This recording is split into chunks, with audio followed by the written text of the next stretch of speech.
Norman Rosenthal was born and raised in Johannesburg, South Africa. He graduated from King David High School at the age of 13 and went on to graduate from Witwatersrand University a few years later. He then moved to America to further his education, becoming chief resident at the New York State Psychiatric Institute. But it was at this time that he started to experience unusual feelings and emotions within himself. When I moved to the United States from South Africa, I arrived in New York City in 1976. I expected a lot of things to be different. And when I arrived in New York City, the days were long. It was in the middle of the summer, and I seemed to have boundless energy, and it seemed like just the place to be. But after the daylight savings time change, suddenly a sort of fear hit me.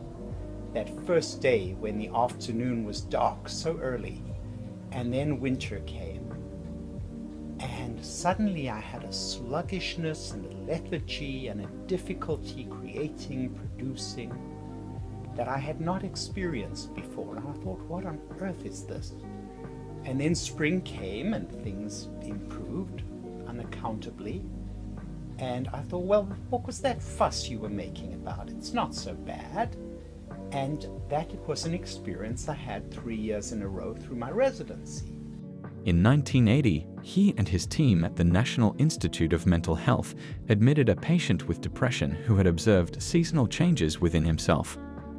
After a few years of thorough research and studies, the results were published in 1984, concluding with Rosenthal describing this disorder as SAD, or seasonal affective disorder.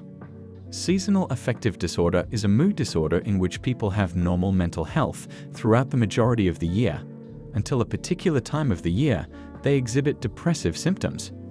In most cases, seasonal affective disorder symptoms appear during late fall or early winter and go away during the sunnier days of spring and summer. Less commonly, people with the opposite pattern have symptoms that begin in spring or summer. Symptoms may start out mild and become more severe as the season progresses. The most common symptoms being excessive sleeping, having little to no energy, hopelessness, losing interest in activities you once enjoyed, social withdrawals, and more. Even though there are people unaware of the disorder, it's more common than you would think. The Anxiety and Depression Association of America claims SAD affects up to 15 million adults in the United States. So what can be done to battle it?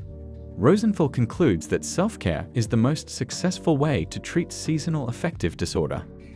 Remember to bring more light into your homes. Get more light, especially in the morning. This can come in the form of regular lamps or light fixtures. Special devices that have been constructed based on work that has found that large amounts of light can actually reverse all the symptoms of SAD. Get out and about, exercise, maybe go out walking on a bright winter day or work out in front of a light box. Get together with friends, socialize. If you withdraw and seclude yourself, evidence shows that makes you feel worse. And physical exercise, of course, is always a good antidepressant.